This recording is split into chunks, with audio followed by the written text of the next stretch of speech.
that came on. I think it was already on. Oh, was it on? No, turned it It on. was already.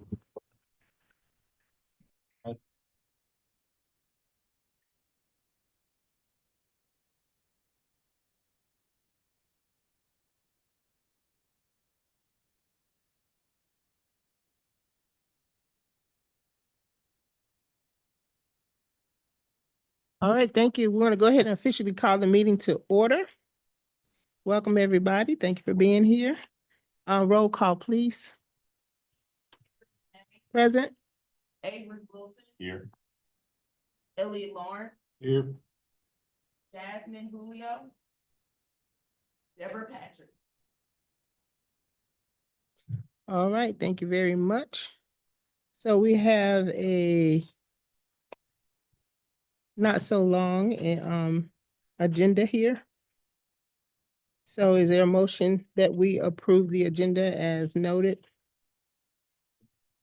All right, that was Mr. Lawrence and second by Mr. Wilson. All in favor? Aye. All right, so we have the February 13th minutes. Wait a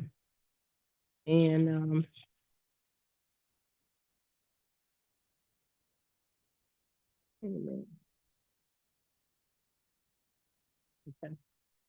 So we'll just take them separately. Is there a motion to approve the February 13th minutes? Okay, that was Mr. Wilson. Is there a second? Second by Mr. Lawrence. All in favor? Aye.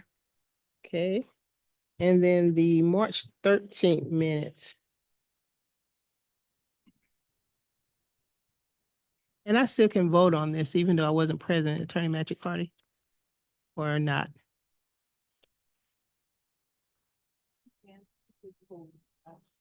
Yeah, but if we abstain, it won't pass, right? Okay, all right. So let's rely on you all. Does the minutes look accurate? I'll give you a moment to kind of look at that. March 13th.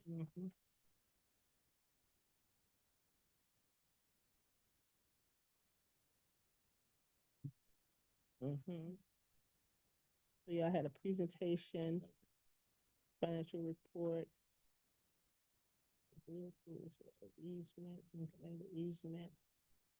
and then you had This is the one where we want to talk to the new. the director. Yeah. So we table whatever we talk about.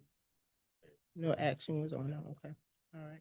All right. So is there a motion to approve the March 13th minutes? Okay, Mr. Wilson, second by Mr. Lawrence. All in favor? Aye. Righty. All right, we have our old business, and I am popping sweat. Whoop. Yeah. I have one, and I didn't bring it with me today. Okay, so old business, we have the approval of the Oasis consulting service contract. Yes, ma'am. Good evening, everyone. On page 9 of your packet is the proposal for on-call environmental engineering consulting services with Oasis Consulting. This period would run from January 9th, 2025 through the end of this year. So when Mike Monteleone came, I guess that was February. I think that was at your February meeting, and presented what this looks like for you.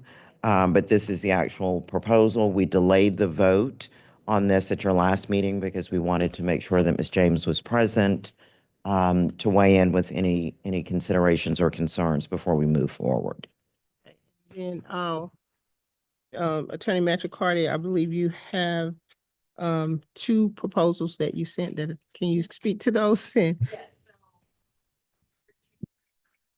One is just the standard services that Oasis has been buying, and then the other including standard services, but then also if you'll want them to start that dam work. So they have they submitted two proposals, one for standard services and one include the investigation into the dam.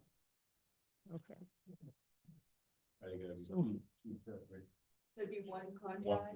So But if you Yeah. One contract, if you want both proposals, that one would cover it. The Yeah. others. So what do you all want to do? You all want to go ahead and go forward with the dam work and go ahead and do the contract with the dam work? Okay. So we'll, entertain a motion to approve the contract with, not sure how to state it, Attorney Magicardi. A motion to approve the business consulting services agreement. Include. Okay. That, what she said.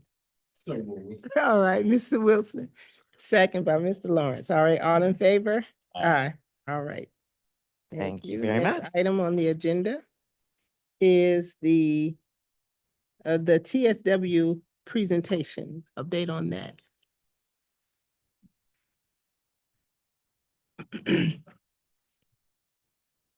Yes. Oh, Vanna White. Oh, Vanna Black, okay. Okay. Can, It's different. It's revised boundary. Okay. If you want me to lay it out on the table, you can see it better, you tell me what works better. Okay, Which what- there is a what- slide. what-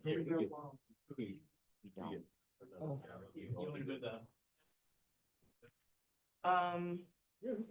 Yeah. Oh, y'all sure? They got it easy somewhere. No, we don't. Unfortunately, we don't have one. Actually, we don't have to, because I'm Yeah. probably gonna take a picture of it. You know, Okay. just from my own, thing. Yeah. You know, just behind. Yeah, we'll be okay, right? Okay. I'm sorry, go ahead. Oh, all right. Sorry, you have to hold it. I'll try to be quick. Okay, well, thank you for having me again. I was here last month and to present the URA redevelopment sites. So I'm here again to give you an update. Actually, there is not too much change from last time, but we did receive some feedback about the URA boundary, and that's the major updates here. So first slide, please. Next one. Yeah, again, I'm Gia Lee, and working with me, Adam Williamson is the principal with TSW, and I also have another colleague working with me. He's a planner, Nick Johnson. And we have the entire TSW group as our backup. That is, yeah, the next slide. We are a group of, planners, architects and landscape architects, and we really focus on community context-sensitive design. Again, the scope of this study is to look at a potential expansion of the existing urban redevelopment area boundary. And also, once we have defined that boundary, we look into that boundary area at different sites to identify 4 potential sites with development potential, and we hope with the help of URA members and city staff, we can identify 2 priority sites to continue with concept planning, so we can create some plans for how those sites can be redeveloped. Next slide. So this one is what Rochelle is holding up. This is the study area. The original URA boundary, you all know, is mainly along Forest Park around the downtown area. And we have worked with your staff to expand the study area first to along Jonesboro Road all the way to city boundary. We basically included all the parcels have frontage on Jonesboro Road. We were also given an inventory of existing dilapidated sites in the city, and we have mapped them with the urban development area. So those are the sites, yeah, yellow. Those are the yellow parcels. So we're trying to include as much yellow parcels as possible where they're adjacent to the urban redevelopment area. I mean, this time the major update is where you can see close to Site 8. Well, I think this is still the old presentation, but if you look on the map, we have expanded the boundary from last time all the way to Old Dixie Highway to include the parcels. Yeah, that's Site A. So if you look at on the screen, it's kind of stopped right next to A, but the new boundary actually include, more parcels all the way to Old Dixie Highway, including like the Burger King, the McDonald's, the BP office, those area. So that's the major difference between last time and this time. Yeah. And right. And within that boundary, we have identified like 4 sites. The first one is Site A around Central Avenue. Between Central Avenue and Forest Parkway is about 6 acres. It's currently, I believe it's part of downtown. That's why the zoning right now is urban village. I think that's a very friendly zoning to promote more downtown mixed-use type of development. And the future land use is mixed like commercial, office, and professional. And the next sites, on the next slide, is Clayton Plaza. It is a commercial shopping plaza right now. It's zoned commercial, and future land use is commercial. Yeah, that's Site B. Yeah, that's kind of the southernmost site we have identified along Jonesboro Road. And going a little bit, I'll tell you more detail about each site after this overview. So Site C, the third site, it's A to Z Outlet Shopping Center. And that is one shopping center, but it has one major parcel along with 6 out parcels. And it's approximately the similar size, about 11 acres, very similar to Site B in terms of size, and also zoned commercial, and land use is also commercial. And the last but not least site is further north. That one is 41. Yeah, it's 4176, I believe. It's used to be called former Plaza Talpa. That was probably a long time ago before that site was demolished. So that one is about 9 acres because that one is including the front commercial parcel as well as a vacant parcel in the back. So 2 parcels. It has different zoning on it. The front parcel is commercial. Site D. Yeah, Site D. Yeah. It's the top one. Right. Yeah. So you can see the long linear parcel in the back is zoned multifamily and is vacant. And the front parcel is zoned commercial. Yeah. Well, next slide. Now going a little more into detail about each site. So now back to Site A. This is the site between Central Avenue and the Forest Parkway. And on the left is Springdale Road. And this site is about 6 acres. It's mostly vacant with just 3 structures, one major one closer to the railroad. And the other 2, I mean, really minor existing structure.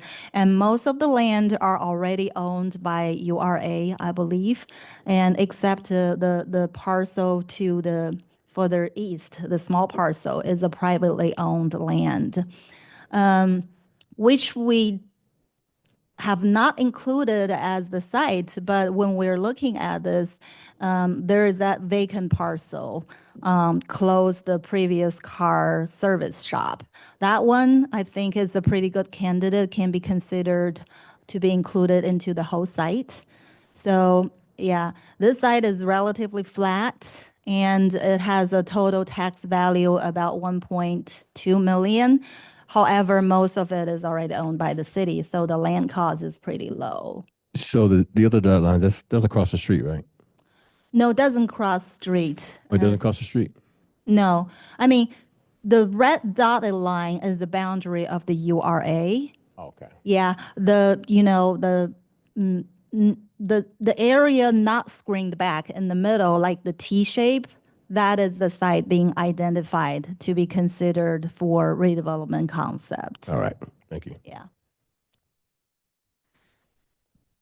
So this is the aerial photo of that site. So you can see, well, on the corner, which is not part of the site right now, is the vacant, car service shop. It does have several structures on it, which might include some demolition cost.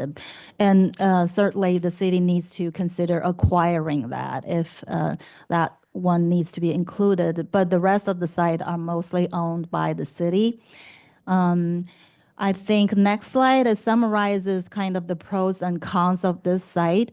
I think most importantly, this site is low land cost because of the ownership. And it is very close to downtown and is kind of the gateway to city of Forest Park. And it's pretty ready for redevelopment.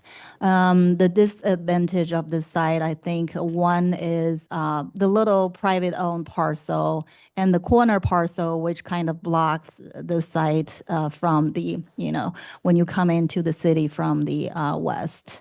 And which is not listed on here, but there is also that railroad. Last time you all said it's pretty active, and I did some research. It's about 20 to 30 trains a day, so that is a significant amount of railroad traffic there. But I mean, some designs, certain ways of design can help mitigate. So maybe for this site, we can consider more of like a commercial or town center type of uses and less of residential uses. But residential is not unlikely. So this is for site A. Do you have any questions about it before I go to the next site? So I know that, that piece of private property that we were talking about, we're trying to figure out what we're gonna do with that. And also I know that Main Street, the development, we do have townhomes that's gonna be right there by a train station, a little further down. Okay. So, Mm-hmm. residential is an option, but I also like the, maybe the concept of like mixed use, and having, retail or something at the bottom and then housing at the top, something like that, Okay. would be, what do you all think? Yeah, definitely. I do have a couple of slides in the back showing some examples of, different type of development. I think that kind of resonate with what you're talking about, and we can definitely consider that. Yeah, that would be great. That would be great. Going into my question, how, what percentage of, I mean, even if you know this question, or of property this type could be used for residential, or I think at least because of the 50%. train? Yeah, I think at least a half of the site can be residential. Yeah, because without that corner parcel, it's about 6 acres. So that's kind of like 2 or 3 small city blocks, something like that. So we can consider maybe some residential in the middle and commercial on the outside. And if we can do some like soundproofing design, and we can even have residential close to the railroad side. Yeah. Thank you. But let them face the other way, not directly face the railroad, so that can help mitigate the sound. Do you have a kind of an established? Do you have an established idea of how much extra it would cost to mitigate all that noise? In terms Well, of materials and- actually, I am not an architect, and I'm a planner and urban designer, but we do have architects in our office. I actually recently just worked on a master plan in the city of College Park. That site has the noise from the plane. It's actually within the noise zone of the flight path. So we did talk about some additional cost to do sound insulation for that site. I can talk to our architect again to see how much, additional cost it would be to help with that. But yeah, that's doable. That same sort of thing too, so that should be another source of information. Mm-hmm, yeah. I'm sorry, is that a question? I didn't get. All right. Okay, so going to Site B, Clayton Plaza.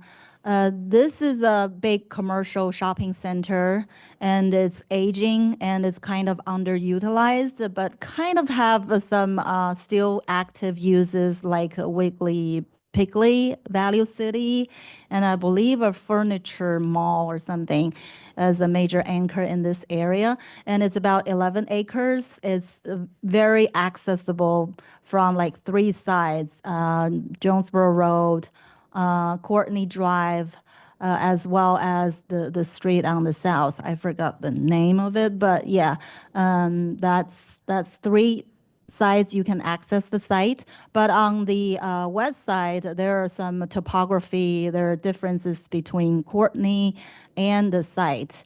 But we believe it's still accessible from both the north and south end. So this is just one parcel. And the total tax value is about $4.7 million, and it's owned by just the one individual. So it should be pretty easy to acquire. Next slide is showing, yeah, the aerial photo of it. So you can see the relationship of the adjacent neighborhood. But it's, I mean, at least this photo shows it's very underutilized, a significant amount of parking on the site. And next slide, the pros of the site, one owner, simple ownership, and flat. And well, the cons of the site is definitely it's privately owned. The city still needs to acquire it. And it's relatively a high property value as of right now because I think the retail are still pretty viable over there. So that needs to be considered as one of the major factor. Any questions about this site? Okay. The next one, Site C. It's a similar shopping center to Site B. It's the A to Z outlet center, but the differences here is this one is multiple parcels. I believe it has at least 4 different property owners. Actually, the largest parcel, which on the back, is very underutilized. A lot of them is vacant today. And the front parcels only, there are like 6 front parcels. Only 2 have buildings on them. One is a Dollar General, the other one is a small restaurant building. But those 6 parcels together, they are about the same value as the big parcel in the back. And the total tax value for this site is about $4.1 million. And the next slide, please. So you can see this side is also accessible from 3 sides, Jonesboro Road and Theater Drive to the north, and Old Jonesboro Road in the back. However, Old Jonesboro Road does sit higher than the site, and there is a detention area behind at the lower right-hand corner over there.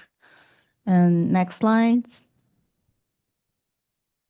So the pro of the site is relatively lower value compared to Site B and flat, less developed, underutilized. But the con is definitely the multiple property owner is always an issue. But if we choose this side, we can take a phased approach to maybe consider just to acquire the big parcel in the back first and then come back to the front parcel. So a phasing approach may be more appropriate for this site. Yeah, so I keep hearing you saying flat. Is that like a big pro for any property? Yes, flat side is easy to develop because if you the next side is very challenged in terms of topography. Okay. If you have a flat side, it's easy to lay out, streets and road. Yeah. Mhm.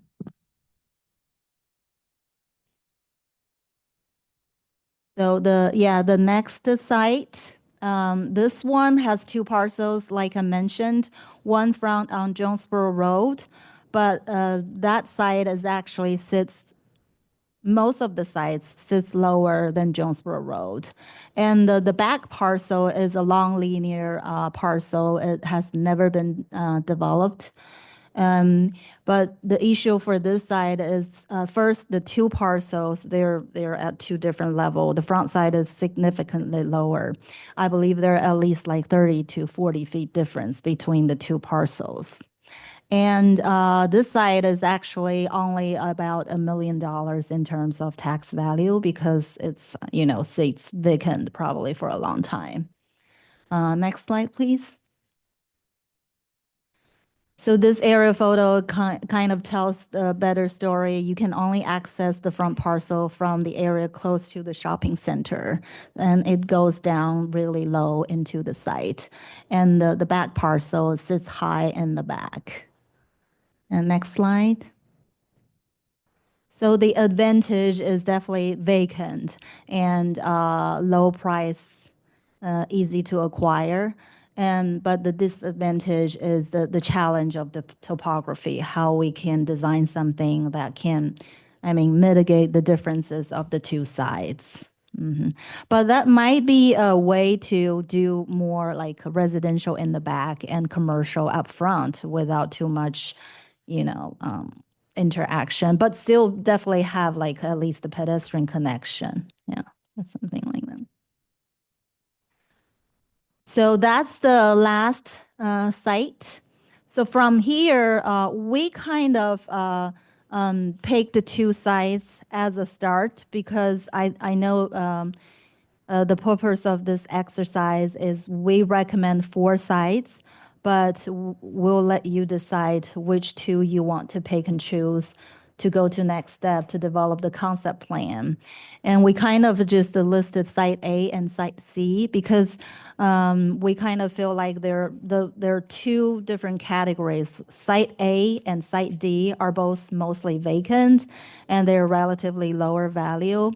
And but site B and site C, they are all like existing commercial property, very similar. So if you want to do something representative of how to redevelop a certain type of site, so those are 2, categories to pick each site off.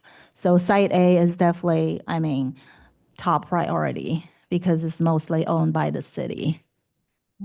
And the zoning is very favorable also. And site C, consider is relatively more underutilized comparing to B. Yeah. But it's, we're here to listen to your ideas about where you want to go with this. Okay, and I'm trying to see what you said about site C as far as the ownership. Did you say it was multiple? Yes, owners? I believe it's actually listed in the presentation on page, On the funds, let's see. yeah, it's, yeah, page 16. It actually listed the different ownerships. Yeah, it's Okay. second to the last. It has like 4 different LLC and LPs who owns this parcel. Yeah. If you want more information, we can provide a spreadsheet of the who owns each parcel. Yeah, but it's generally listed in this presentation here. Yeah. There are like 4 different property owners for site C.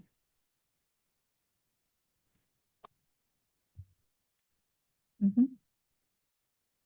Are we missing something, Miss Clay? Do you have? Actual The slides here? I'm, see. See here. Oh, they're kind of small. It's called Site C. It's after the area photo. Yeah. Mhm. Okay. Ownership, okay, I got it, Mhm. okay, See. gotcha. Ownership. As a city trying to design a nice cohesive look, like you got 4 properties here spread apart. Mhm. How do you bring those together? Any ideas about what you're gonna do with all the stuff in between? So, Uh, well, I understand that is not part of the scope we were asked to do, but we can definitely look at. Because I think something good about this, all the sites, at least site B and C, they're all along Jonesboro Road. And Forest Parkway is kind of all a linear linkage among those sites. So if you travel along those roads, especially on Jonesboro Road, you will go through all three sites. And we also noticed there are existing like bus stops and probably multiple bus routes along Jonesboro Road and Forest Parkway. And that is definitely a plus for all the different sites. If we can, when we do those site concept plans, we can look at how we can incorporate bus station designs. So instead of probably just a sign over there for people to stand over there and waiting for bus, and we can design those areas to incorporate like a seating area, a more like including the city's branding, publicity kind of contents within the site design. And you can apply those along throughout the corridor. And also, we'll be looking at when we do the site design, because Jonesboro Road is so important. Actually, all the street frontage are important. We will be looking at how we can improve the streetscape along those surrounding streets, and those can apply throughout Jonesboro Road. So it could be more, I know it's probably the distance wise, it's too far, but even if you're travel by car, and improve the streetscape would definitely help link those different sites together. I think what we were trying to do is look at what the current URA map was and try to come up with, have someone that has professional eyes to look at the area to see what can be redeveloped and give us some ideas and some things that we can look at to consider. And I Other- think, yeah. mhm. Go ahead. Sorry. I just wonder if there are any like existing like fundings, like SPLOST or any funding sources available or intended for like Jonesboro Road or Forest Parkway improvement, because I know those are potentially can be used to help improve streetscape and connectivity. Yeah. We have a lot of funding. But we can get some additional funding as well as maybe have some private partnership, private public partnerships. Mhm.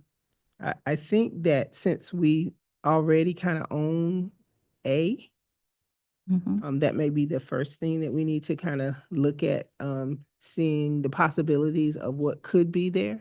I know that initially the city wanted to do our city center there, but we kind of transitioned that idea when we got our new city manager.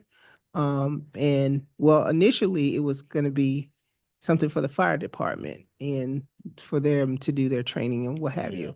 Mhm. We kind of transitioned from that idea to the city center. Then we transitioned from that idea from city center being here. So it's a ongoing rotation of what we're gonna do. And so I think we just need to make a decision if this is what we're gonna do and kind of stick with it and move on with it. I know we still have that little corner piece that's right there that's we may have to see what we can do about that piece. But as far as seeing what the possibilities are, I would be for moving forward with getting something done with A. What do you all think? Just A? Yeah, I mean, so it's a starting place. So Sure. because Yeah. with the other properties, we would either have to acquire it, get them to consider selling, and all that kind of stuff. Yes. So I guess my question was B, we wouldn't want anybody to come and buy it. Well, oh, you I talking mean, about I'm what under we- us, yeah. C. I mean, I ain't worried about D right now. D is not, but C is, yeah. Right now, it's not for sale. It's not, okay. So if it comes for sale, we can be the first to jump on it. That's what I was concerned about. Mhm. Yeah. Yeah, that's fine. We can start with A, that's fine. Yeah. What do you think? All right, Okay. so, Attorney Matricardi, what would be the proper motion for So, this item? I in know, order to- mhm. so you would- Oh, I thought this was already in our map. No, this is just. Proposed URA boundary. I think that boundary probably needs to be, yeah, Okay, adopted. It'd be added. okay. And so if Mhm. I can start preparing. Okay, Yeah. okay. Okay, we'll do that then. Okay. So there's no motion that we need to do, just, okay, got it. Yeah. Thank you. Oh, there's still a couple of slides I want Okay. to show you really quick about some potential development. Okay, just keep going down, I guess. Yeah, right here. So those are, our understanding is the city would like to see some kind of mixed-use development with both upscale retail, commercial, as well as workforce housing. So those are some examples that the aerial photo on the right is part of Glenwood Park on I-20 in downtown Atlanta. So those are two blocks. The block to the right is a block with vertical mixed use where you see flats on top and ground floor retail and restaurants. And the block to the left is kind of a transition from townhouses to single family and further to the left. And between the two blocks, actually, it's kind of looked small, but it's a decent little pocket park in the middle. It's a community gathering space. It's highly actively used. Yeah. And on the left is the image of a vertical mixed use. It's kind of fit for a small town center character, maybe. And next slide. Yeah, this is just some ideas about workforce housing, and we can consider some small lot single family because this is downtown.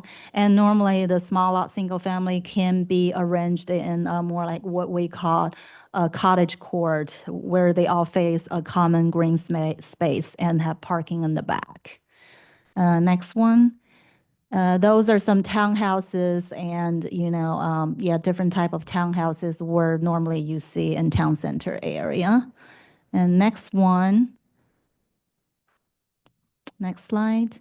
Yeah, I guess nowadays you don't see those too much, but I mean, before the cars became dominant and suburban development become dominant, those are like a small apartment or condominium.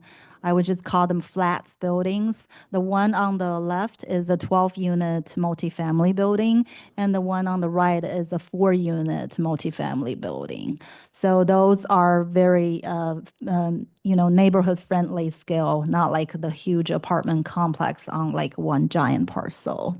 So those can be considered to be mixed within like your development area to work with commercial and mixed use. I believe that's the last one. Next slide. Oh, more commercial and mixed use. The one on the left is kind of vertical mixed use, 2-story residential above ground floor retail. The one on the right is kind of horizontal. You have a, neighborhood bake shop or retail, and next door you can have a live work or just a small multifamily. Yeah. So those are just some ideas. I believe the last one is for comments and questions, which we kind of already discussed. Yeah, we, we had an opportunity to tour the buildings that is on Auburn Avenue, and I forget what the name of the thing is called now. Yeah. But it was a retail on the bottom with 4 different retail units, and then up on the top level was, or the next floors were the living quarters, and then on the rooftop they had an open area for events and different things like that. So that was kind of eye-opening too for us. Okay. Yeah. Yeah. Yeah, that's great. Yeah, actually, I actually toured Auburn Avenue myself a Mhm. couple of weeks ago. A lot of the buildings there are actually originally when they were built, they were mixed use like that. Mhm. Like the Atlanta Daily building, the Girl Scout or the fire station, a lot of building there. Yeah. And they have been preserving and do adaptive reuse of those buildings to preserve the mixed use quality. Yeah. There are a lot of people living above, the streets in there. Yeah, we can definitely look at the buildings there. Okay. Any other questions or comments? Thank you. All right, thank you. So yeah, if you all agree, we'll just move forward to start the design of the parcel A. Yeah, we'll look at the scope of work. Probably we'll develop at least one or two alternative for the site. Maybe even consider one including the corner parcel and one without the corner parcel. So you can have some choices about if you want to go with the whole site or just part of the site. Okay. All right. Thank you very much. All right, we're gonna move to new business. And we're gonna officially introduce you all to our new Public Works Director, Mr. Alton Matthews.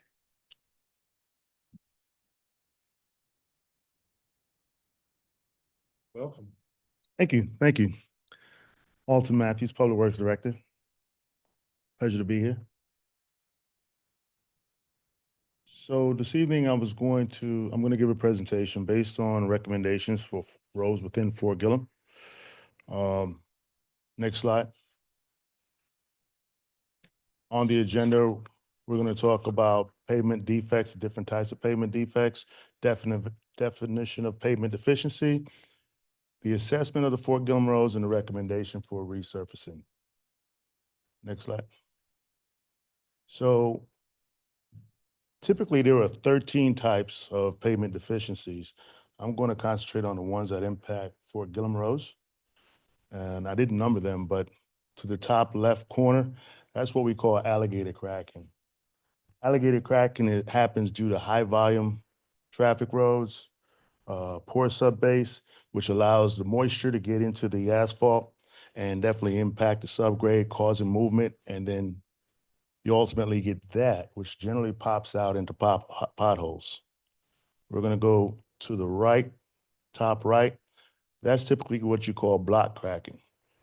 After alligator cracking will come block cracking. Now, block cracking generally happens with age and pavement. It's not necessarily bad, but over time, the pavement loses its flexibility and you'll get cracks in the pavement. Bottom right is joint reflective cracking. Typically, you get that when the vendor paves over concrete or paves over existing cracks. It will come right back through the surface, not immediately, but over time. And I'm sure we're all familiar with potholes. Potholes can generate from any one of these scenarios. The repair option for an alligator cracking is there's pretty much nothing you can do. You got to cut it out and put in new material. Block cracking can generally get fixed with sealant over the cracks to prevent moisture from getting in there. Same thing with joint reflective cracking. And then potholes is pretty much filled with some cold patch until you can cut it out and put in some new pavement. The only one that really, really indicates that you need a new road is alligator cracking. Again, it's the worst because it will shatter. If you ever driven in a parking lot that had bad asphalt, you'll hear it cracking underneath your car. And then they start to pop out. Next slide, please. What we did for Fort Gillem roads, we hired a consultant to try to understand what the makeup is. I know it's not very clear on this presentation, but the red dots indicate all the areas where they did cores. And what the cores, there's 49 cores that were done on each road. Then there's 6 roads, Metcalf, am I saying that right? Mhm.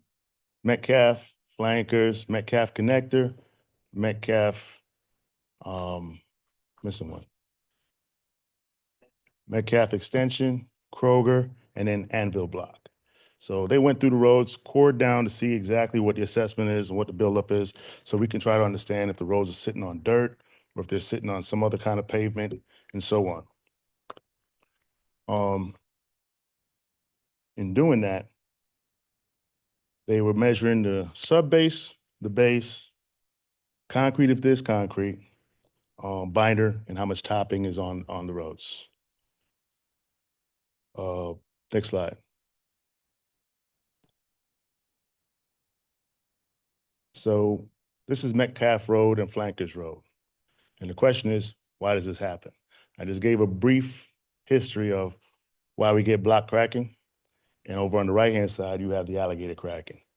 I'm sure you're familiar with this section of road. This is Metcalf. That's Metcalf coming from Jonesboro Road, and that's Metcalf at Burke. Next slide. This is a typical road section. Not every road is built this way, but typically it is built this way. You have your base course, which is stone. Sometimes they put a cement bond base in the middle. Then you have your bituminous courses, which would be your base, your binder, and your topping. Generally, what they do with these roads, if you have this cracking, this block cracking, they will overlay it with a modified asphalt overlay. Remember what I said about reflective cracking? That's not fixing it. It's going to come right back through. Next slide. That's what an asphalt overlay over deficient pavement looks like. Contractor did not fix anything underneath. They just put nice black pavement over it, and it gives the persona that, hey, my road is fixed. Generally, patching is 4 inches, but depends on how much pavement is out there. The other alternative is, on these roads, there were some that were 6, 7 inches. The alternative to that would be full depth reclamation, which doesn't remove any pavement, but grinds it all up into the base and adds concrete into it, concrete mix, which will stabilize it a lot longer. But because of the depth of asphalt that's out there, you have 10 inches is the max. We've got asphalt and concrete out there 20 inches deep. And full depth reclamation is not cheap. So Metcalf connector, this is what the pavement looks like. You don't have any block cracking. You might have them sporadically, and you don't have any alligator cracking. Next slide. Anvil Block Road, much better riding surface. The lines you see there are just reflections of the power lines, but there is some lateral transverse cracking that you see. The picture probably doesn't do a good justice, but I can see them right here. They're faint, and that happens with the pavement after it starts aging. That doesn't mean that the pavement is failing. So what we did was we did an assessment to resurface all the roads after all the cores were taken. Based on the pictures I've shown you, with the amount of traffic that is there, 5 of the roads are in pretty good shape. Those 5 include Anvil Block, First Street South, Kroger, Metcalf Connector, Metcalf Extension. Minor potholes are on Anvil Block Road, which very small. I didn't see any potholes on the extensions on the Kroger, Anvil Block, or First Street. The only road that had the most problems was Flankers that goes into Metcalf heading towards Jonesboro Road. I'm sure you're well aware there's a significant amount of block cracking, significant amount of alligator cracking, and a lot of reflective cracking. What seemed to have happened was when they resurfaced the road, they just went over the top surface with a wearing course. It'll buy you time, but it will come back through. The overall estimate to resurface all the roads was a little bit over 7.4 million,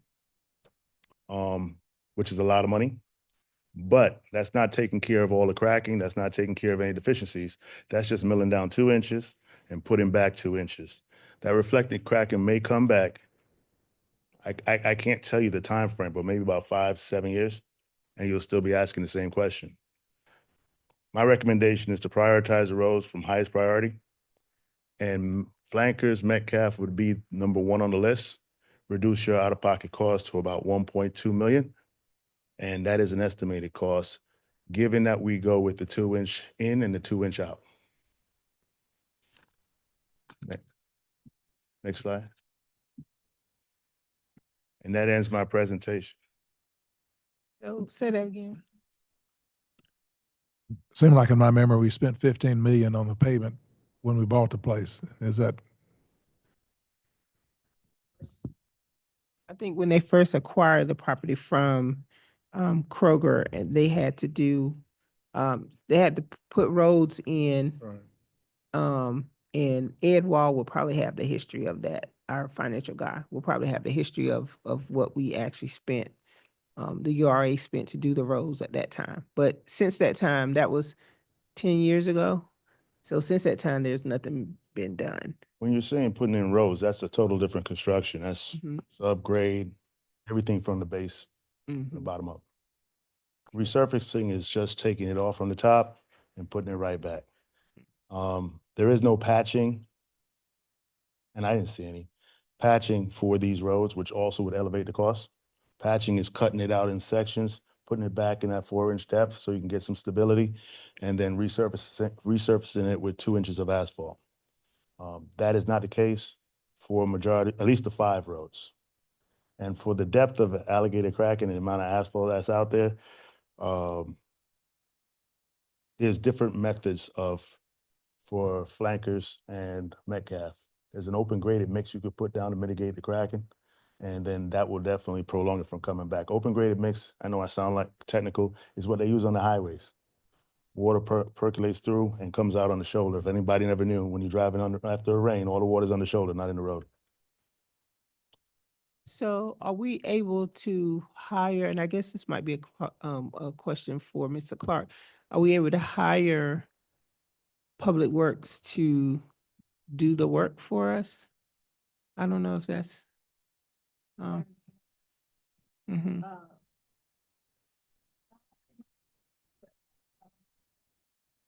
So Public Works would have to bid this work out. Okay, We don't have the resources. This would have to be an independent contractor, okay. given the extent of work that's involved.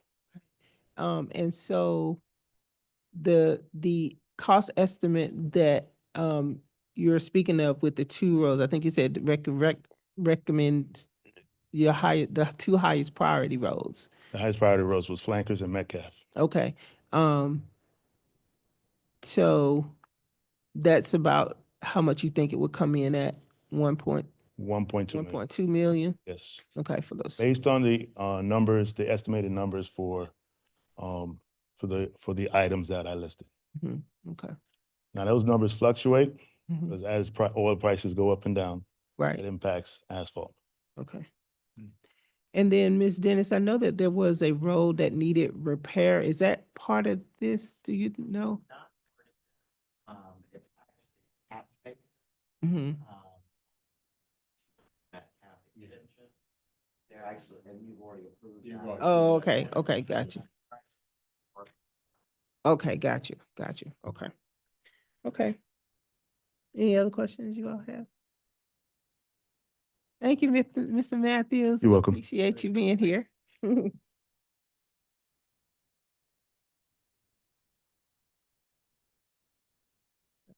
Okay. So I guess Attorney Magic Carter, can we, I guess we'll get that information to Mr. Clark. Do we have to officially, make a motion on that?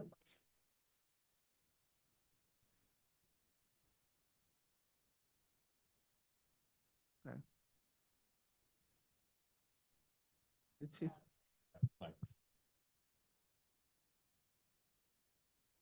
Okay, is there a motion on such? Okay, Mr. Wilson, and second by Mr. Lawrence, all in favor? Aye. Okay, did y'all hear Attorney Magic Carty on the mic? Okay, okay. Okay, all right, perfect. The iPad, yay. All right. Oh, this is,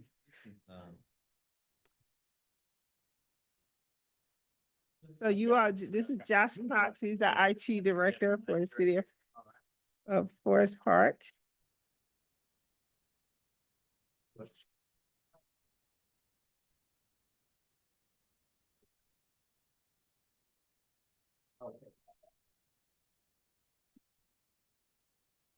Is it rolling? There you go.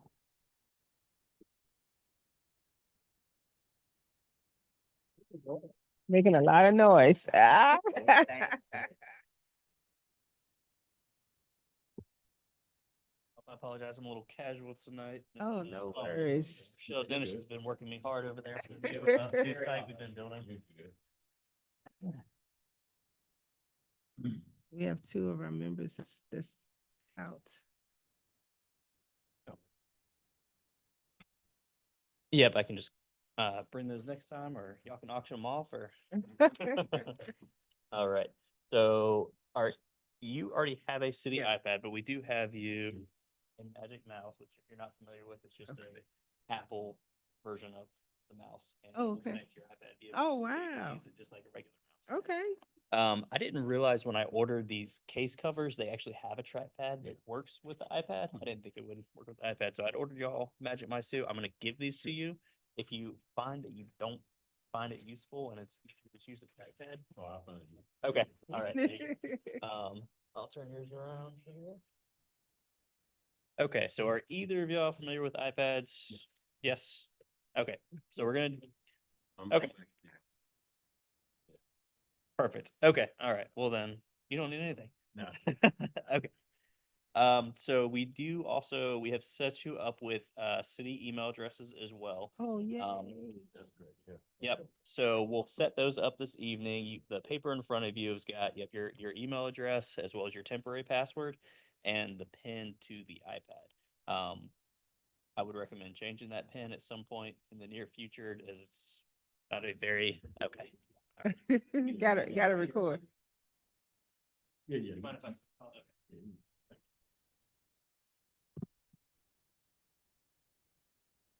Yep. All right. Well, I'll tell you what, I'll use one of these and follow along, and that'll make the instructions a little easier.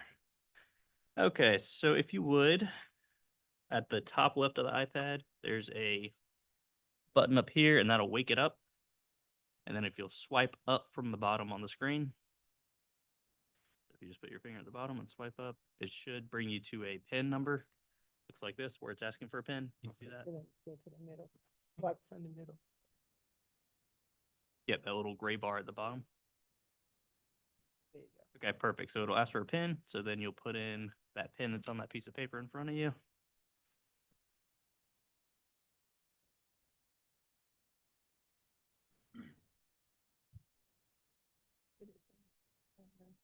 Oh, it's over there.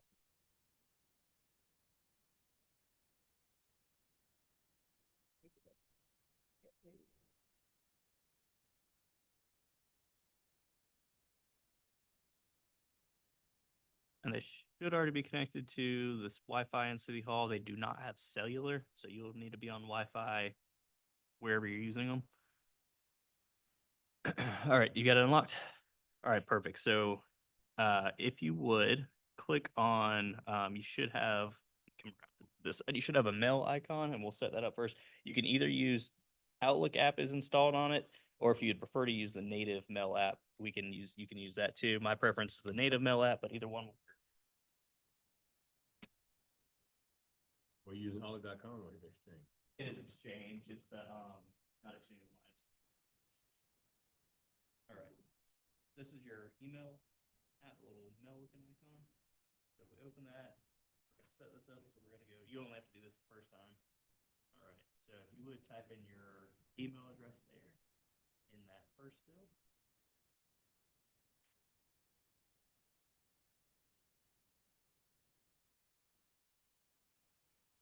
And then for the description, it is touchscreen. Yes, ma'am. Thank you. So if you want to name it Forest Park or URA. Yep. There you go.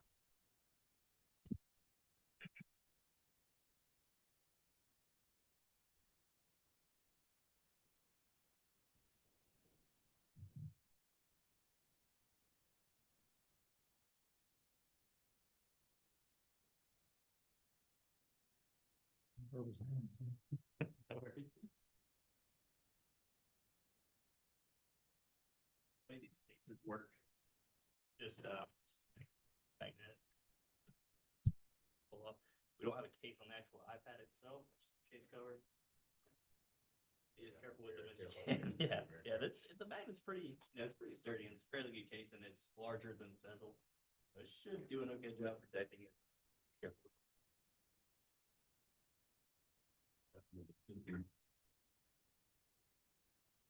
This, yeah, the whole thing, it kind of tilts back. Yeah. Yeah. So is this my template? It is, yep, and it should prompt you to change it when you sign in.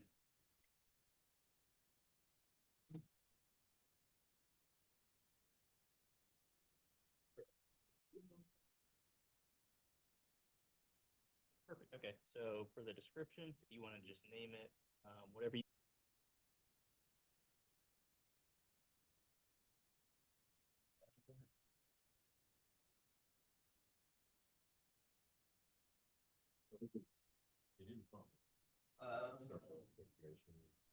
So city, sorry, get canceled. So should be an option to manually configure or sign in. Oh, no. Sign in. Yeah. No problem. Perfect, so. Get that, I'm gonna take face out. Oh, Okay, look good?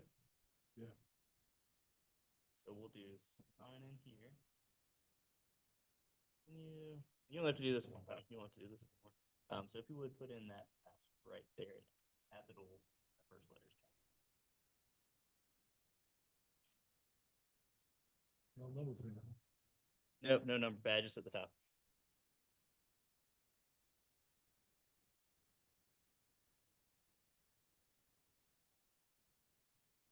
Once you put that in, just hit sign in. Once you get the password in.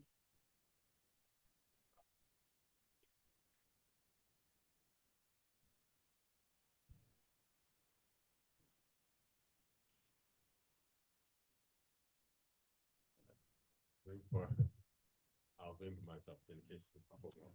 Oh, That's all you do. we're gonna probably do that in the next meeting. I've left it off for now, but we will probably. All right, do you mind if I pull it? We had one account that wasn't set up for this. We had to fix it. Make sure you're not the same.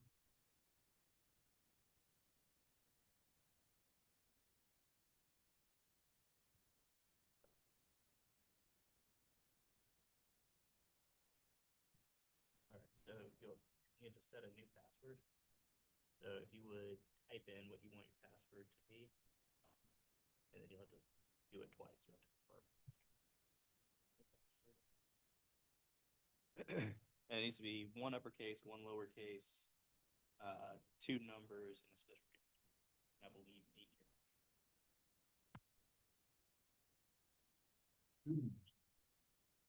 It may just happen. Yes, it's, you can do it.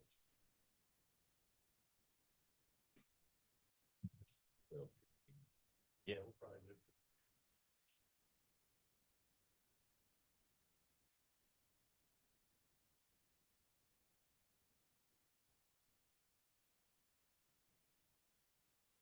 No. Not really. You can just if you've got it in there. You've got you have that one. When I was typing it, it added more to the back of it. So.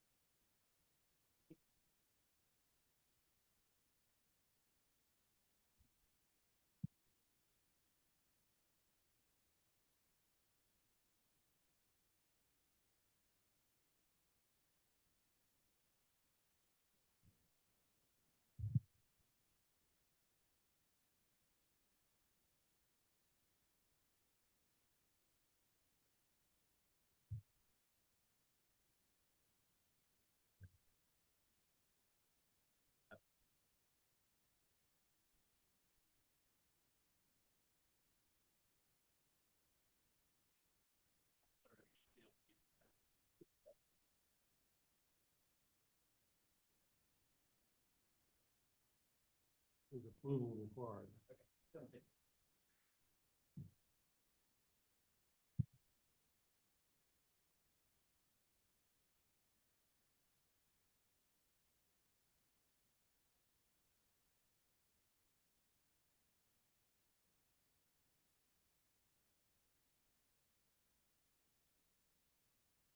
So I didn't realize this, thing set you up to.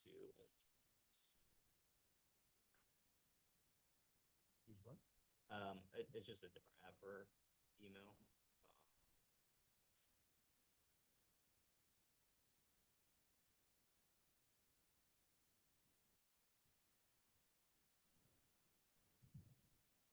I think you're gonna have the same issue too, so. Oh, sorry, I think he has, Oh. some users we lock, so you can't use the native mail app, and I think he didn't release that when he set That's these how up we do earlier. it. Yeah, can't use so you may have to set it up for Outlook Okay. right now, and then we can, I'll open up the mail app if you want to use that.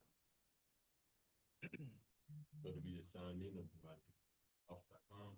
It's gonna be the, it's still office.com, and it should, when you open Outlook, it should take you straight to the sign in.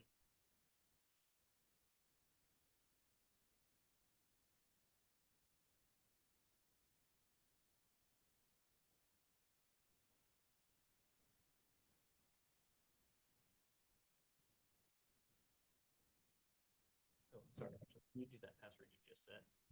Might take that one. Oh, yeah. It's easier.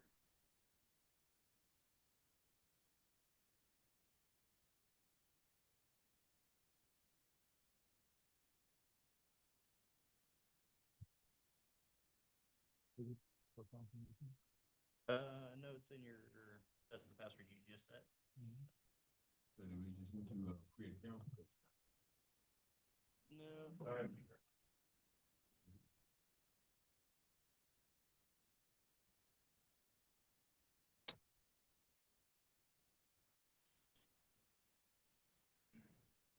Messed you up by doing the mail app and not having it unlocked.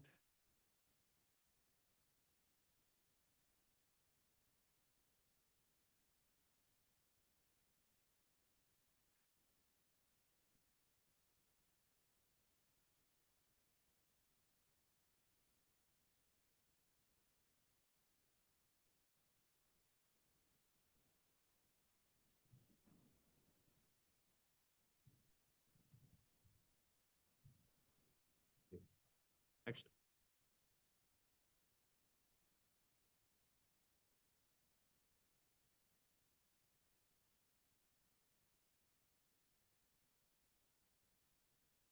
No, sir.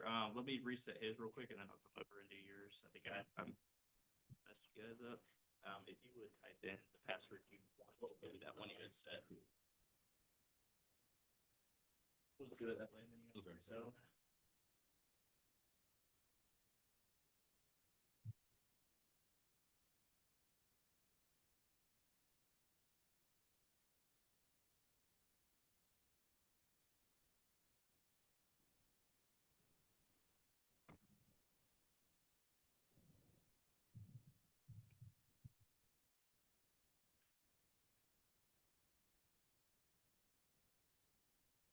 Oh, thank you.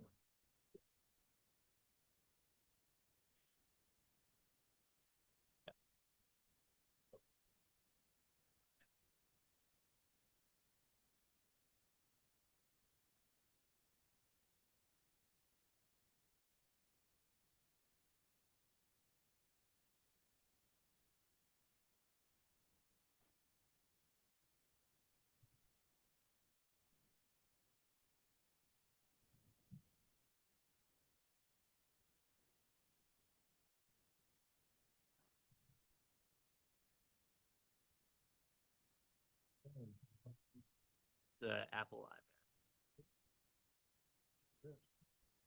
That is what you guys paid for. Okay. If you would please type in what you would like your password to be.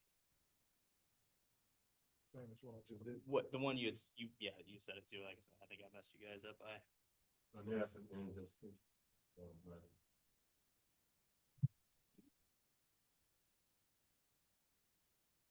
No, you're on no.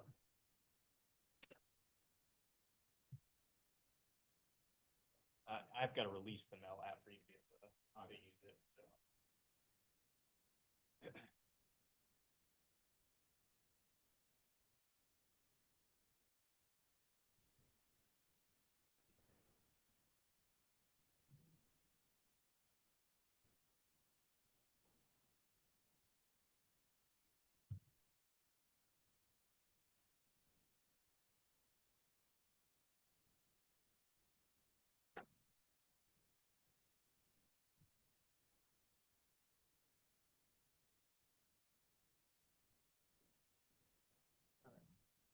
to get him to the same spot you're at, and then we'll do a quick little overview.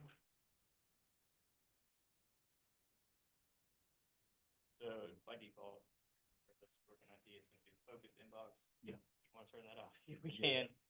So if you want to turn it off, settings, no.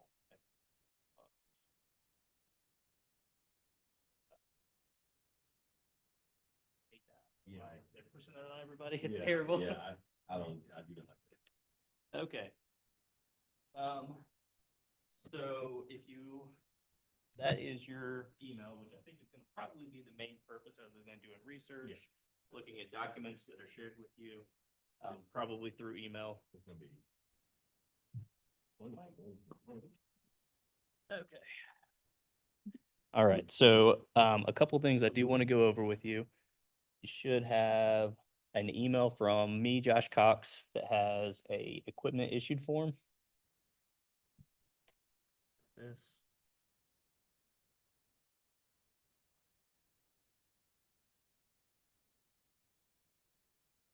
Okay, so the URA is a little bit of a unique situation where y'all aren't really a third party.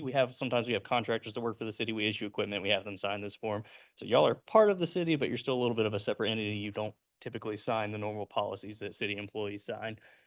So I've got this. I would like y'all to read through this form, and then what we'll do is have you sign out, basically sign for the equipment you're being issued, with the understanding that you're responsible for it and you'll take care of it. And when your role as a member of the URA is over, you'd return that equipment to the city.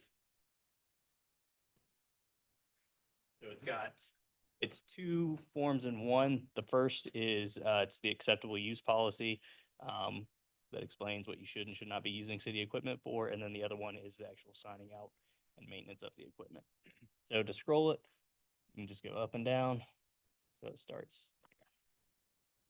And then one thing I'll have y'all do is I'll have you pull up the serial number for the iPad, and we'll put that in the form just so we know which one you have, even though we have it already tracked on the background. But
keep.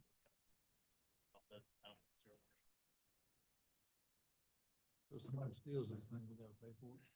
That's right. Make sure you secure it. I'm going to be honest, we probably won't charge you for it, but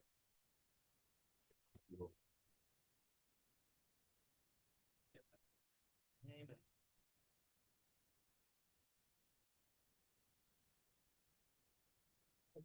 Right, if somebody steals it, you can lock it. Yeah, I'm gonna go, yes, ma'am. Just have what we can and can't see on your devices. Yeah, we have, we use Mass 360. Oh, okay. So we have mobile device management installed on them, so if they are lost, we can track them down if you report it in a timely manner. So is that all? Yes, and then just. Yeah. Equipment descriptions. Grab that for you. It's gonna be the serial number of this iPad, so I'm gonna grab it from settings.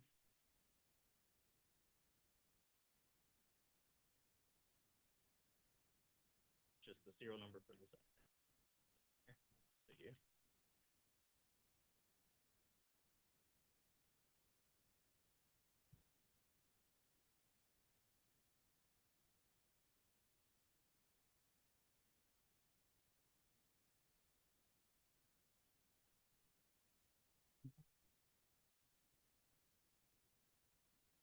those three things.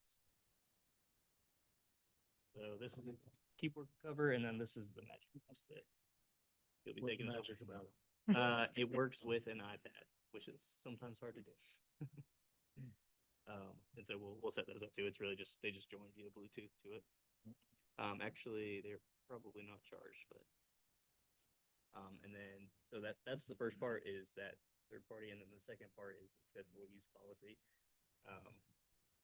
Do that as well, and then if you're good with everything, if you would just sign and date it at the bottom.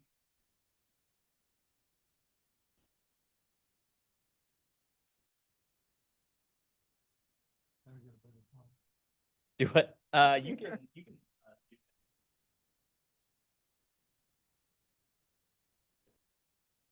yeah, you can just, if you just put your two fingers on the screen and you can expand out or pinch in, zoom in and out. Do they have a chart on? Yeah, that switch. Yep. Okay, so that just, if you just go to the Bluetooth on your iPad, have that nearby, you'll see it show up as a mouse. Okay. And then it works the same way as the trackpad does.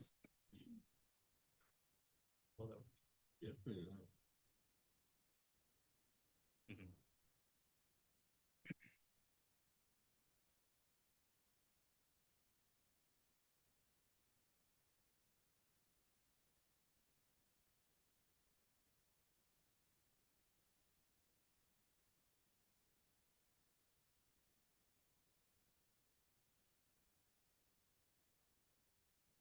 So do I need to take these two back with me and bring them to the next meeting, or do you want me to give them to? Yeah, what's your preference? All of them are waiting, all of them are on this. Yeah. That's fine.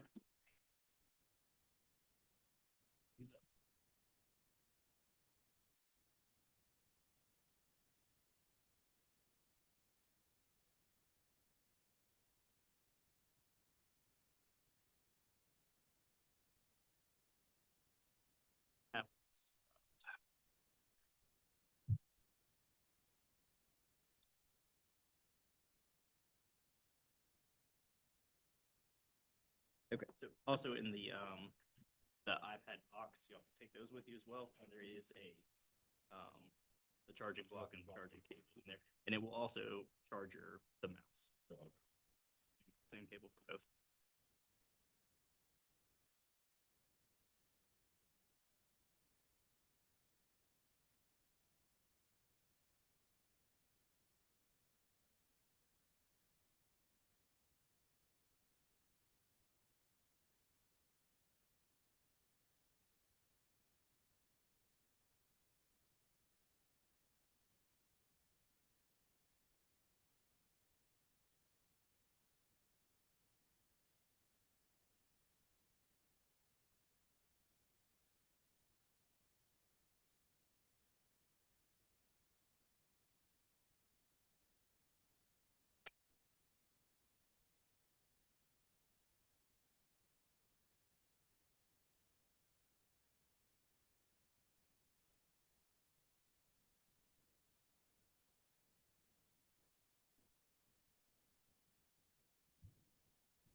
K James at forestparkga.com.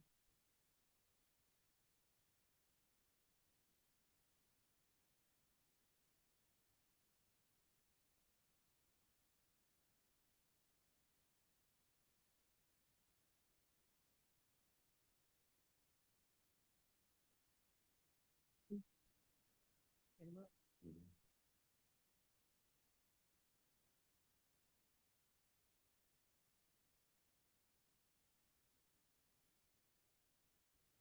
So if you want, you can actually use just your finger on the screen. Oops. That's what happened. Yeah, I just did the same. So you can either draw it with your finger, or you can click this and do it tight.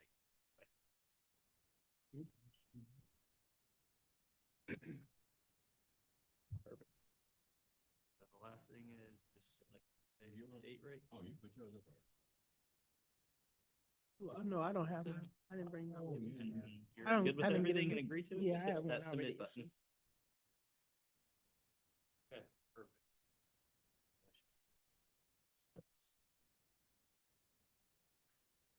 So, a couple features, I know you said you're more familiar with the iPad, so to change one app to the other, this is your email right here, a little blue icon with the O on it, it's Outlook. This is where you can come to your email. You will also have an email from David Hickson, who is one of my engineers. And that has a link to it to Forest Park IT department overview. If you ever have an issue or need contact support, this is how you do it. Oh, okay. Yep. Yeah, so it's just got an overview of, so that last tab is the IT support request process. So it's got a lot of information in it. The big thing is, if you ever need support, just email tech support at forestparkga.gov and it will come to us. It'll create a ticket on our side, or you can call us and the phone number is on here as well. So which one create a ticket? You what? Which one create a ticket? So if you want to create a ticket, this is the whole, this is all of our IT processes, what you really need. Call or you can email. Text. Yep. That will create a ticket. So that's the big thing. Or y'all can also, I'm sure, reach out to y'all, the support staff for the URA and they'll get in touch. It's called Timberlake. There you go. There you go. Yep. And my contact info is on that email I sent you as well. So if any of that is not clear, you can reach out to me as well. Yeah. So those are the big things. So we've got your email set up. The keyboard should already be connected. I think do y'all have any? Oh, I need to sit down at the mic again. Yeah. I spend all of our meetings telling people to talk into the mic. I don't do it myself. All right. So some of the things we can and can't control from IT on your laptops. We have a tool installed on them called Mobile Device Management. So if you ever lose the iPad, we can lock it down to prevent anybody from being able to access it. We can also send noise to it. So like if you lose it in your house, and you're like, I know it's in my house somewhere, I can't find it. I know it's in my car, I can't find it. You can call us and we can make it make noise to help you find it. We cannot see any data on your iPad. So I can't see any data on your iPad at all. We in the IT department, we do have email archiving. So all your emails will be archived. So remember that when you send emails and receive emails, those are archived. Nothing can be deleted from the archive. And all of that is open to open record or subject to open records requests. So be aware of that in your communications. The mobile device management tool does let us see the location, but only if we are actively requesting it. I can't see your history, so I can't see anywhere you have been with it. I can only see if we are requested to pull the location for that device. So if you lose it and you call me and say, hey, Josh, can you find the location of my iPad? I can pull it up and see it in that window in that time I request it, but we're not tracking your location or anything like that. What else do I need to show you? I think those are the main things. Do you use Fender? What do you use? As far as so we don't have anything. Environment? We have no, yeah, we don't put anything on our Apple products. Oh, okay. So they just let them. Yeah, it just uses Apple's built-in Just use security. it. Yeah. Any other questions or anything y'all would like me to show you? Okay. Okay. Thank you. Well, no problem. If anything comes up or, it might be something where you start using the next couple of days and you think of questions, feel free to reach out to me and we'll be happy to help. And I think I'll be back at the next meeting to bring those other two. So Okay. if anything comes up between now and then, no problem. Sure. So Safari is the main browser on these. So let me Yeah. compare. So we can add any kind of browser we want to. That's a good question. If you want to install Okay, any yeah, apps, yeah, you'll have to make a request to us and we have to push it to the iPad. You cannot install your own apps. It is locked. Please stop off your page. All right, let me do this. Okay, no problem. So I'm gonna go ahead and Oh. send. Oh, that's what that was, that line. It just- Yeah, right. It's locked. Oh, Yeah. okay. So I'm gonna do a new email to. Screen, the home screen. No. You can use touch screen, so you can always go up like that. And we'll take care See of this. that's your browsers. So Anything? this one will take you to the internet. I think you two might already. be- No, that's Oh, it comes from. Always go up or down, always scroll. Maybe not, actually. Then we get. I'll add it to it. Let's take a picture. You wanna take- Yep. So remember, you can Also, then I'll scroll down. take care of that. Yep. Um, And now you've got that email address in there if you Okay. need Yeah. anything else. Safari, this is the internet right here, right? No, I don't actually have a card, but that email for me has all. Has all the has everything everything on in it. Okay, so. Yep, that one right there, little compass looking one is Safari. That's what we had that form actually on. So this is, if you want to go to Google, you just hit up there. Hit up where? Just in this bar right here Oh. is for where you would type in any website you want to go to. And then, for example, when I typed in Google and Google comes up. And then how do you close the apps? How do you? Yeah, sure. So if you want to close an app, you just take this gray bar is kind of like your home controller, I guess you would say. So you just put your finger right underneath it. Oops, right underneath it and pull up. And so when you first pull up, it's going to pull up like your main menu at the bottom. But if you keep going, it will pull up and it'll show you everything you have open. And then from there, you can just, if you want to close something, you can just flick it up and it'll close that app. So it's closing all those. And then if you see one you want to go to that you had recently opened, you can click on it. So again, to see this home menu of kind of your most common things that you'll probably use, it's to pull that up. And if you just keep dragging up, it opens up your apps. It is, Yeah. if you have an iPhone, it's almost exactly the same. Yep, it's just a big iPhone. Any other questions I can ask? Always call me, I'll be the That's right. That's who I go to when I have problems. Okay. No, I'll call Josh. All right. Thank you. No problem. All right, next item on the agenda is our financial report.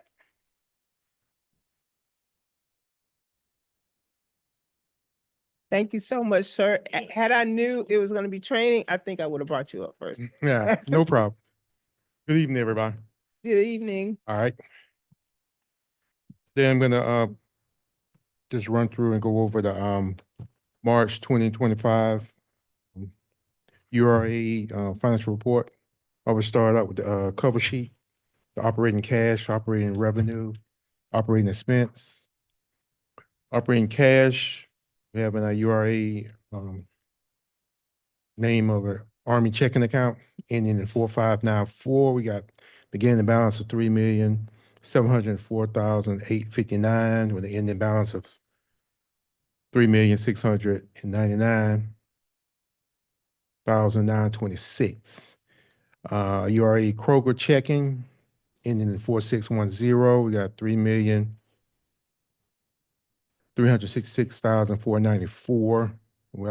We had an ending balance of 2,792,264. Jumping down to the operating revenue, we got a budget coming in at 15,520,000.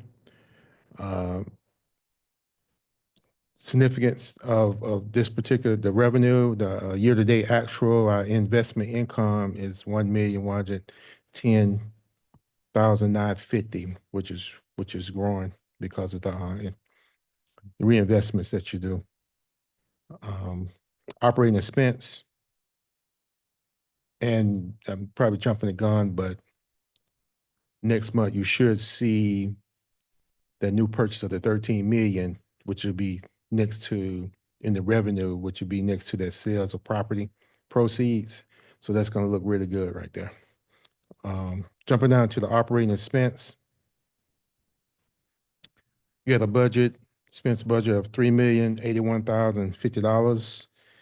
You've year to date, you've spent $832,761. You got a budget balance of $2,072,242. Moving to the next pages are just some graphs of each of the sections from the cover sheet. Your operating cash, operating revenue, and your operating expense. Coming up on the first, after that, coming up on the first statement, your statement ending in 4594. We have, this one here is just showing, you only had two checks that actually went, you had a lot, most of the checks went through last month, but this here picked up two of the checks for this particular month in March. With that, I included a picture of the checks, copy of the checks, the two checks that went through in March. One for Falcon Design, the other one for Brightview Landscape Services. I also included the next report coming up is a departmental payment report. This here pretty much showed and kind of coincides with what you spent for that particular month, what checks have hit that particular month in our system. They don't necessarily, sometimes we try to get it, but they don't really match up with what the bank, but it all eventually comes, you'll see, if not on this particular monthly statement, you'll see it on the next monthly statement that these checks went through.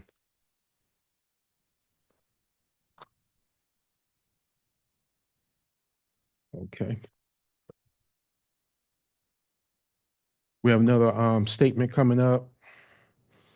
This is the statement ending in 4610. And this is the one here. It's got a lot of transactions going on because of we had to pay the URA debt service March 1st. And this particular debt service is also backed up by the 2021 splosh. So what we had to do was transfer money in from the splosh account in so we can pay for the loans that is housed by the URA. And that usually just comes out as even. Our next statement is this one here is the Georgia Fund 1. Here we have beginning balance of $4,300,276. The ending balance is $4,316,232.62. We had earnings reinvestment, which came in at $15,955.74. And you should see next month coming up, the 13 million, we moved it into this account so it can start collecting some of the earnings reinvestment also on the. And last report I have is just the revenue and expense report out of our system Encode, which backs up what's on the cover sheet and on the graphs. Any questions?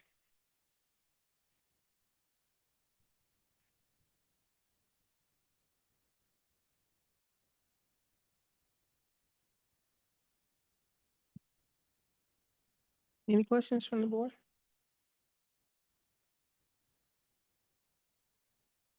Okay, I think we're good.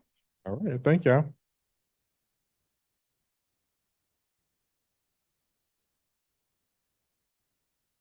All right, we have our economic development updates. All right. Good afternoon, everyone. Sorry that my congestion has caught up with me, so I'm going to talk quickly. Couple of things that I wanted to provide an update on for you. First, again, we all know this, but it is cause to celebrate that Project Splash is complete. Paperwork has been signed, money has transferred accounts. I think that deserves at least a little mini round of applause.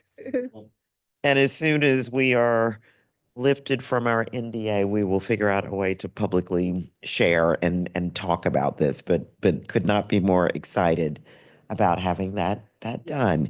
Yesterday, I had the opportunity to participate. Clayton County's Office of Economic Development did their development bus tour, and they stopped at Fort Gillem. So I was unfortunately not able to join them for the whole tour, but at least I was like, I can come on and hop on the bus real quick. So I was very excited to at least be able to give them updates about everything Gillem logistics from where we started to where we are now, and shared, have one more cherry or one more feather in our cap to talk about when it comes to that development out there.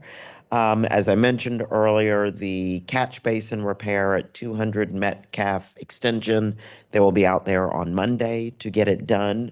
And I will let you know when that project is complete. You have in your packets the annual report for Gillem 1200 and Gillem 1100. There's no action to be taken. This is just for your information. We make this available to the URA, but also to the DDA because the bond is through them, or vice versa. But again, let me know if you have any questions. We do expect that we will probably have another 3 or 4 that we typically get each year as their required annual report of properties out at Gillem. The Talked about all that. Okay, so PSE, Partnership for Southern Equity. Thank you to all of you. Mr. Elliott, we're sorry you weren't feeling well and weren't able to attend our racial equity training 2 weeks ago. It was a great and I believe a very eye-opening experience for everyone that went through it. And the tour that followed was equally good. PSE has presented to us another opportunity for a tour of a development site a little bit closer. It's the Ion in College Park. I say yes. I think this gives you another layer of something that's built and currently operating that is very similar to what we're considering doing here. So I will coordinate some potential dates. It'll probably be after probably early May, because I know our schedule for the next couple of weeks is pretty jam-packed, but we will try to get this on the calendar sooner rather than later. This Saturday, we are so excited that we're moving forward with our community block party at the park at Fort Gillem. It will start at 11 and run till 1 p.m. Please join us if you are available. We will have hot dogs and hamburgers and chips and Coke and all kinds of stuff. Our car, literally, you cannot get a person in our city SUV right now because there's so much stuff in it. But we had a great meeting this morning or this afternoon with PSC to just talk through the run of show and kind of buttoning up some of the final details for the event. They did door knocking canvassing on Tuesday of this week. The response has been great. We've gotten, even in our office, lots of phone calls of people expressing interest and planning to attend.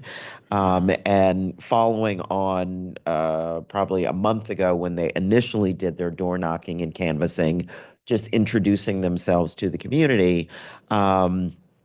And talking about the survey. So again, the feedback that we have gotten has been very good. So I'm expecting a fantastic event on Saturday, and I really look forward to seeing all of you there. Couple of other things. We are also excited to announce that 751 771 Main Street has officially been sold. So that's the two little shopping center right across the street from us. It is officially sold. Ink is dry. Money has changed hands, and we have delivered our keys. And check that one off of our property list. So that is the parcel that has been sold to Nuvo of Jonesboro. They are planning to bring 2 restaurant concepts on the bottom with a mix of some retail and adding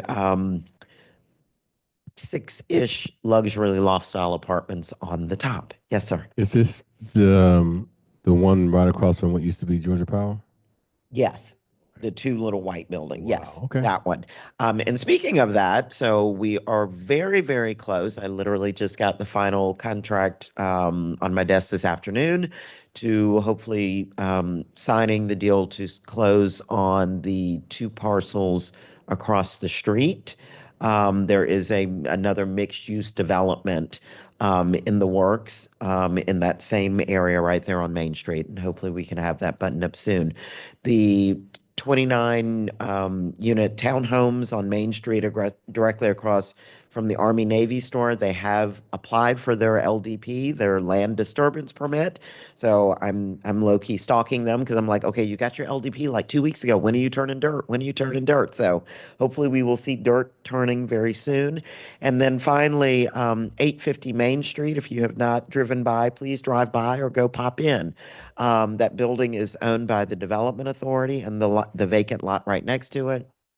They are working, and I would say about 75% complete with a complete redevelopment of the interior and exterior of the building. They have resurfaced the parking lot, restriped the parking lot. Just, it's amazing. Just, I was like, wow, it just looks so pretty. So the ballroom upstairs will exist. So we will be able to use that as an additional event space here in the city. There are two office suites that will be available for lease upstairs that they're building out. And then there are three lease spaces, office suites really in the downstairs area. But the fantastic part about it is that the area that used to be where public safety was has now been retrofitted, and it is a cafe. It is designed to be a coffee shop, a cafe, and it is absolutely beautiful. We went in there yesterday and they've installed the lights, which are just fabulous. It is great. So we're working very aggressively on finding tenants for that space. They are smaller suites and really designed to be more your professional services. They all average well under 1,000 square feet. So they're pretty small, but could still work exceptionally well of I'm a graphic artist, I'm a tailor that does not necessarily need a lot of space. So we have a great relationship with Clayton State and the SBDC, I'm actually meeting with them next week as they, vet businesses that are new or those that are looking for expansion or looking for, I need to move out of my house into a brick and mortar. Coming up with a meeting in the middle of vetting some of those potential clients as a good option for 850. So if you have people, please let us know. And by all means, just drive, even if you don't get out of the car, just drive by because it is quite beautiful to watch. It's slowly starting to come together. Yep. And I think that is all that I have for today. Are there any questions? Yes, sir. The goodies across from Army Navy, Mhm. do they have the zoning pictures? They have the plans and everything? They do. Yeah, they do. They have all of that. So I will get the latest renderings that they have provided to Planning and Community Development, and I most definitely will share those with you. Yeah. Oh, one other thing I wanted to share.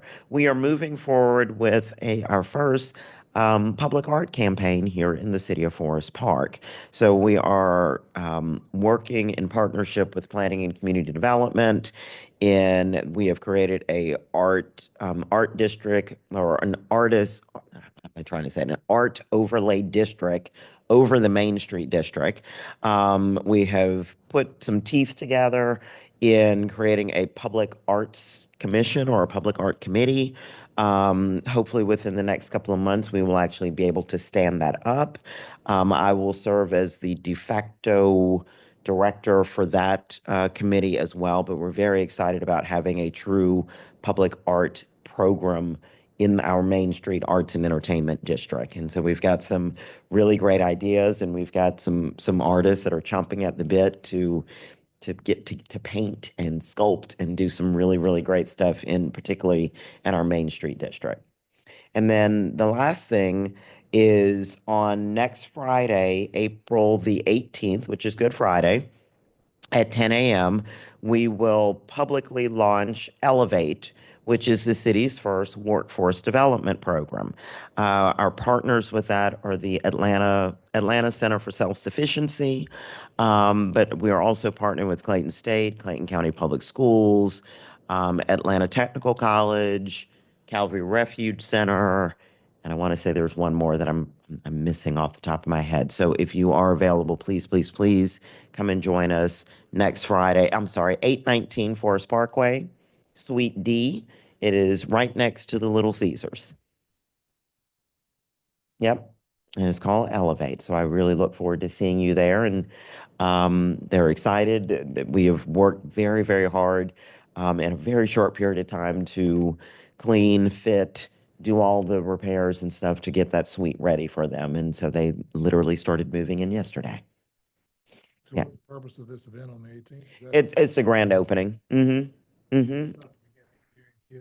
No, nope, nope, nope, not yet. It's really a ribbon cutting and the, program launch, the ceremonial program launch. Yep. Any other questions? No questions, but I will make a comment that the Economic Development Department has really been doing a great job. If you all have not participated in any of the Main Street programs that they've put on, it's been wonderful. The most recent was the Longest Table in partnership with Food Truck Friday. It was beautiful. They literally shut down Main Street on the side of where with the big screen TV and this long table in the street. And it was beautiful to see all of the different diverse people that were there that came out. Some kids were focused on the movie that was watching. I think it was Wicked. Wicked. That they were watching, but the conversation pieces that they put together that you could ask questions of each other of, your experience in the city. So I really think that we're gonna really promote that and get people come out and get to know each other and everything. But thank you so You were much very welcome. for that. You're very, very welcome. Is that all? Any other questions? Okay. Yeah, All right. Well, I think we are adjourned. No executive session. All right. Thank you.